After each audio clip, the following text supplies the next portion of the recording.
Kantor Kementerian Agama Kota Ambon telah mengagendakan serangkaian kegiatan untuk mengisi Amalia Ramadan 1444 Hijriah. Agenda kegiatan yang telah disusun diantaranya kegiatan Safari Ramadan. Untuk merealisasikan kegiatan Safari Ramadan, Kantor Kementerian Agama Kota Ambon akan bekerjasama dengan pemerintah kota. Kepala Kantor Kementerian Agama Kota Ambon, Fahrul Hasanusi, mengatakan kegiatan Safari Ramadan yang telah diagendakan sudah rutin dilakukan setiap datangnya bulan suci Ramadan.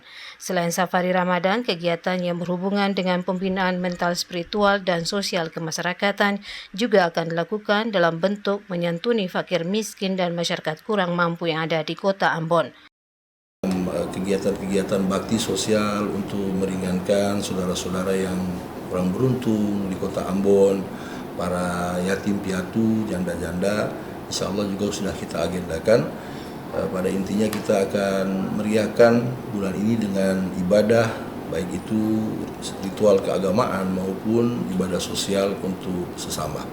Semoga ini bisa memperbaiki kita secara pribadi dan seluruh warga Kota Ambon, dan juga mencapai derajat takwa yang merupakan janji dari Allah Subhanahu wa Ta'ala di akhir Ramadan nanti.